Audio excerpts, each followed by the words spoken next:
सभी दर्शकों को मेरा नमस्कार। मैं डॉक्टर ममता शर्मा आपका YouTube channel government to governance में हार्दिक स्वागत और अभिनंदन करती हूँ। आज का जो हमारा टॉपिक है वो बजट है। तो बजट के जो मैंने पॉइंट्स आपको करवाए थे कि बजट किस तरह से संसद में पास होता है, बेसिकली ये हमारा टॉपिक चल रहा है। तो उसमें आपको प्रीवियस वीडियो देखनी पड़ेगी। उसमें क्या था कि सबसे पहले बजट मंत्रिमंडल में पेश किया जाता है, presented the budget by finance minister. तो फिनांस मिनिस्टर उसको बजट को पेश करते हैं और सेकंड स्टेप होता है कि बजट की जो फोटोकॉपीज जब सारे मिनिस्टर्स में बढ़ जाती है तो उसके बाद सबका जो है उस बजट को लेकर के काफी सारा वाद विवाद छिड़ता है, जनरल डिस्कशंस होती हैं, डिबेट्स होती हैं। और उसके बाद थर्ड स्टेप था कि थर्ड मांगों पर मतदान, यानी कि वोटिंग ऑन डिमांड। तो वोटिंग ऑन डिमांड तक मैंने आपको सारा समझा दिया था कि डिफरेंट जो भी डिमांड्स, यानी कि पैसे की जो डिमांड डिफरेंट डिपार्टमेंट्स अपनी लिख करके देते हैं बजट में, वो डिमांड्स जैसे के तैसे पास नहीं होती, बल्कि उसमें कई तरह की चेंजेस होती हैं, उसमें अमेंडमेंट्स होते हैं, उसके बाद वो पास की जाती हैं। और कई बार जो है कुछ तरह की कटौतियां, कट मोशंस भी लाए जाते हैं। कट मोशंस में क्या है? पहला है policy cut motion. Policy cut motion जो है इसको बोलते हैं नीतिगत कटौती प्रस्ताव, यानी इसमें जो अपोजिशन पार्टी है वो नीति, जिस पॉलिसी के तहत बजट में पैसे की डिमांड की गई थी उसका विरोध करते हुए कट मोशन लेकर के आती है, तो उसे नीतिगत कटौती प्रस्ताव या जो है पॉलिसी कट मोशन बोला जाता है।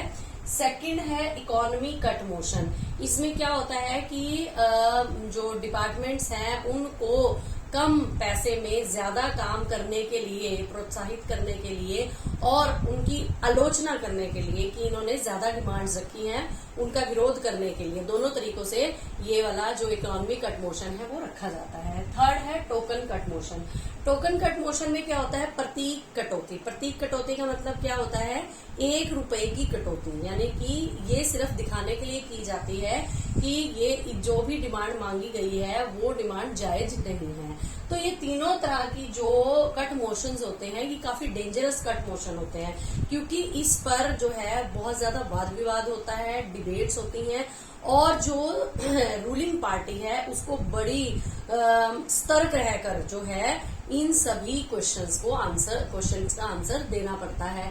अगर मान लो रूलिंग पार्टी अपोजिशन को जो है सेटिस्फाई ना कर सके इनके क्वेश्चंस पे या कट मोशंस को लेकर के, तो पूरे के पूरे मंत्रिमंडल को ही रिजाइन करना पड़ता है। ये इतना हानिकारक होता है। तो इसलिए पूरी तैयारी के साथ जो है फिनांस मिनिस्टर, उसका पूरे डिपार्टमेंट्स जो है पूरी तैयारी के साथ इन मोशंस का जो जवाब देने के लिए जो है पूरी तैयारी होमवर्क करके आते हैं।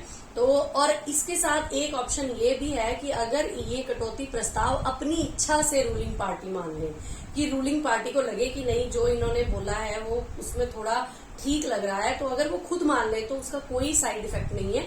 लेकिन अगर जनरल डिस्कशन और डिबेट्स के बाद जो है ये कट मोशंस लाए जाते हैं तो मंत्रिमंडल को अपना त्याग पत्र देना पड़ता है।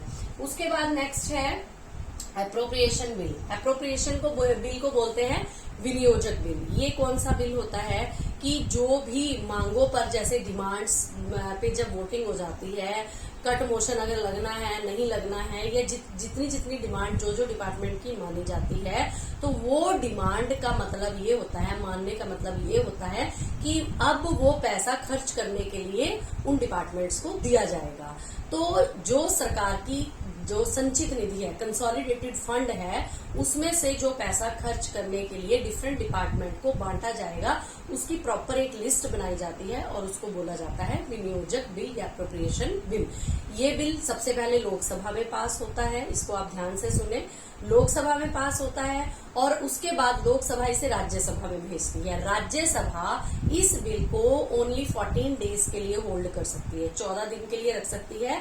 और अगर वो उसमें कुछ सुझाव देना चाहती है तो वो सुझाव लिख करके दे सकती है, और अदरवाइज जो है राज्यसभा को इसे पास करके उसे लोकसभा को देना होता है। और अगर 14 दिन हो गए, 14 दिन तक कोई रिस्पांस राज्यसभा की तरफ से नहीं आया, तो ये एप्रोप्रिएशन बिल जो है ऑटोमेटिकली पास्ड समझा जाता है।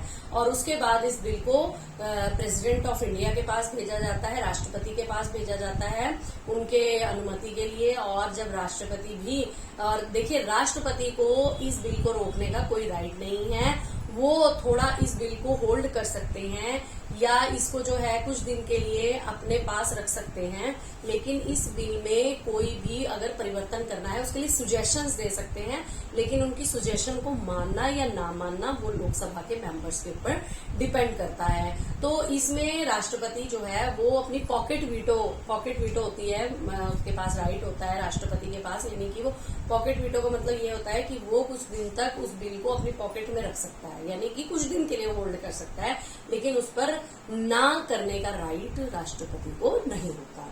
फिर उसके बाद हम आते हैं आगे फाइनेंस बिल। फाइनेंस बिल का मतलब क्या है? वित्तीय बिल। फाइनेंस बिल क्या होता है? ये तो सरकार के खर्चों का बिल है। अप्रोप्रिएशन बिल यानी कि सरकार का जो खर्चा होना है, डिपार्टमेंट को खर्च करने के लिए जो पैसा देना है। और जो फाइनेंस बिल होता है, फाइनेंस बिल का मतलब होता है वित्तीय बिल। ये वित्तीय बिल क्या होता है? इसमें गवर्नमेंट को जो इनकम होनी है, देखिए गवर्नमेंट इसको पैसा, डिपार्टमेंट को पैसा अप्रोप्रिएशन बिल में कहाँ से देगी? फाइनेंस बिल में जो टैक्सेस या जो इनकम सोर्सेज गवर्नमेंट के होने हैं, गवर्नमेंट को इनकम होगी तभी तो गवर्नमेंट खर्चा करने के लिए पैसा देगी। तो इसलिए गवर्नमेंट जितने टैक्सेस बढ़ाती है, जितने अदर टैक्सेस इम्पोज करती है, वो सारे के सारे टैक्सेस यानी सरकार की पूरी इनकम का जो स्ट्रक्चर होता है that is compiled in a bill, और उस बिल को बोलते हैं फाइनेंस बिल। और यही है कि फाइनेंस बिल को पास करने का राइट जो है लोकसभा का ही होता है, और इसमें इसको राज्यसभा के पास नहीं भेजना होता है। तो राज्यसभा में जब ये फाइनेंस बिल लोकसभा में जब ये फाइनेंस बिल पास हो जाता है, तब ये दोनों bill, appropriation bill, finance bill जब दोनों बन जाते हैं, इट मीन्स कि बजट बन गया।